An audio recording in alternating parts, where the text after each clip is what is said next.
Kenapa? Oh, kalau mau beli AC apa aja yang harus diperhatikan? Oke.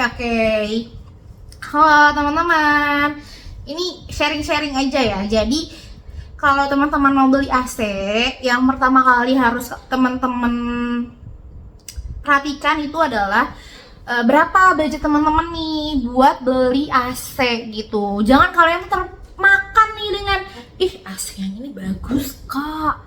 Lah, tapi kalau kalian kagak punya duitnya belinya pakai apa? Gitu.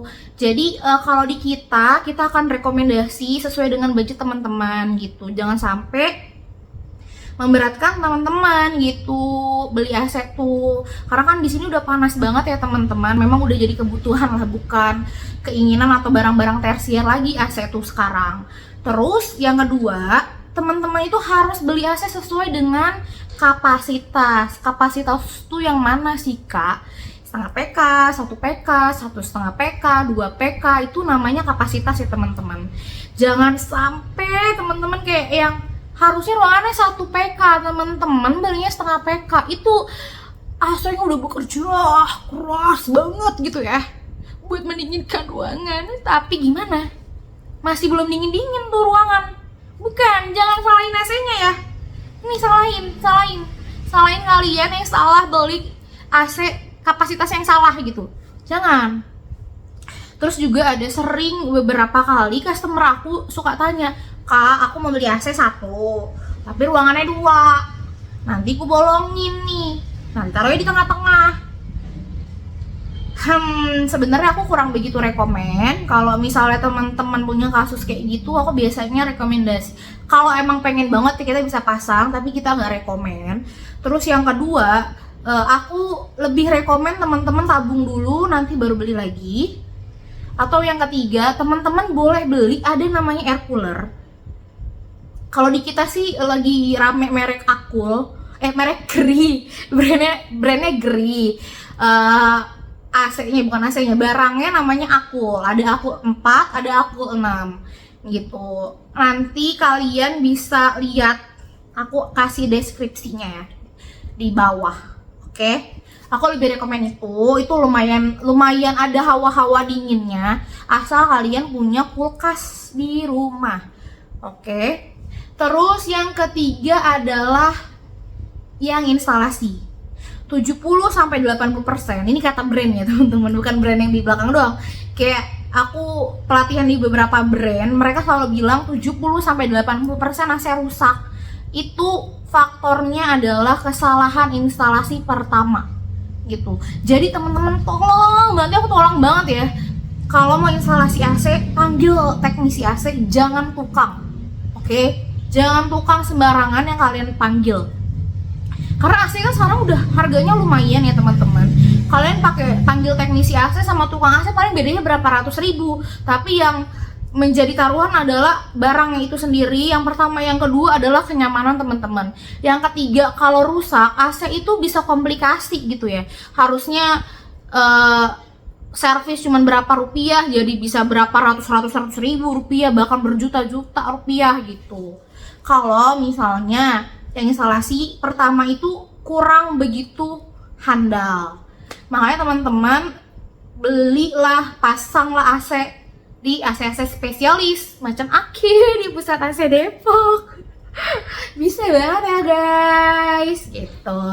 Yang keempat itu material instalasi. Nah ini yang sebenarnya jarang banget diedukasi ke customer. Kalau instalasi AC itu kalian harus tahu pipa refrigan, harus tahu kabelnya pakai apa dan lain-lain sebagainya. Kalau kita di sini kita pakai pipa minimal 0,6.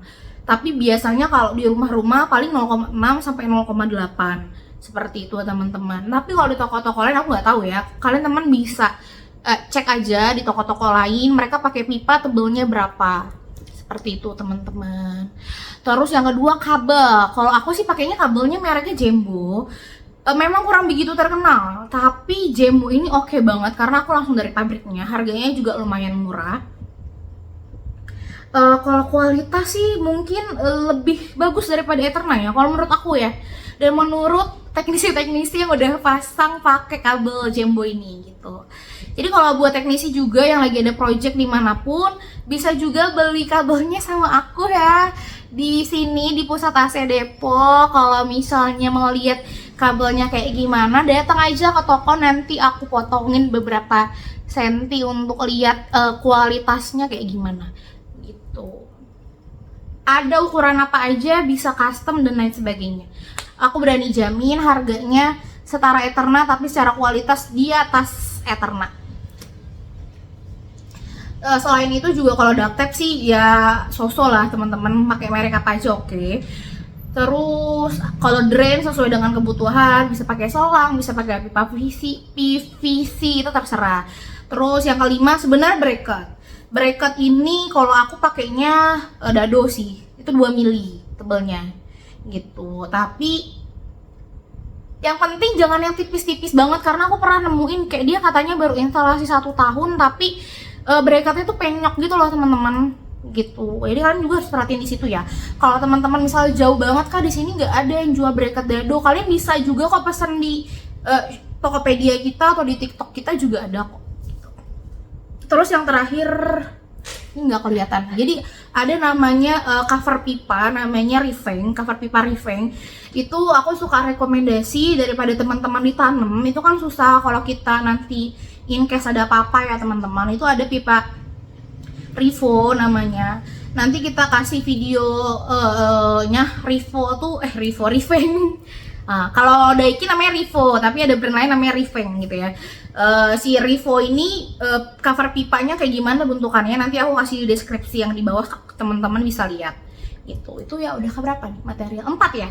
Nah kalau yang kelima, boleh cari AC yang konsumsi energinya atau konsumsi listriknya itu bagus gitu. Jadi kebetulan skripsi aku tentang ini ya, tentang AC guys.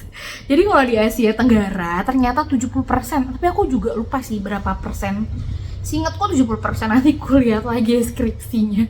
70% orang-orang itu bayar listrik yang di residensial, yang di rumah-rumah, itu untuk bayar mereka memakai energi untuk menghidupkan AC gitu. Jadi kalau teman-teman cuma ngelihat dari AC murahnya aja, sedangkan teman-teman pakai AC itu sampai 5 tahun, sampai 10 tahun, 8 jam sehari, 12 jam sehari, tapi AC-nya itu enggak hemat energi. Nah sebenarnya teman-teman itu menurut aku rugi gitu. Karena kita pakainya lama, bukan kayak sekali 2 kali pakai gitu kan, enggak ya. Nah itu. Terus yang terakhir, kalau budget teman-teman ada, kalian bisa tinggal pilih, oh aku pengennya AC-nya ada fitur ini mbak, ada fitur ini mbak gitu. Misalnya kayak Nano I, Nano G, Nano X di Panasonic, itu kan cuma Panasonic yang punya. Misalnya ada yang ion-ion, itu ada di Sharp. Ya fitur-fitur tambahan yang hanya di beberapa AC itu yang mereka klaim mereka punya itu teknologi. Nah itu sebenarnya tersier sih, tapi yang paling utama itu poin 1 sampai poin 4. Teman-teman harus benar-benar perhatiin di situ. Kak, aku masih bingung nih, gimana ya, ini ruangan aku kayak gini, rumahku di sini, aku cocoknya pakai AC apa? Kalau kalian masih bingung, kalian boleh banget chat admin aku atau cek TikTok kita di Pusat AC Depok. Nah, nanti kalau misalnya kalian mau konsultasi bisa. Kak, tapi aku di Bogor, bisa nggak pakai Pusat AC Depok? Nanti kita lihat ya kak, kita juga kan banyak partner di Bogor, di Bekasi, di Tangerang, di Jakarta gitu. Kalau unit kan kita tinggal kirim aja gitu. Boleh nanti direkomend ya teman-teman. Atau ada yang kebutuh kaset-kaset, standing floor, kayak gitu pun kita juga ada. Pokoknya kalau di Pusat AC Depok, kita nih AC spesialis. AC spesialis itu all type, all brand and all services gitu. Yang penting AC. Kita nggak terima kayak kulkas, freezer box gitu, enggak, tapi kita cuma terima AC aja gitu. Terima kasih. Dadah.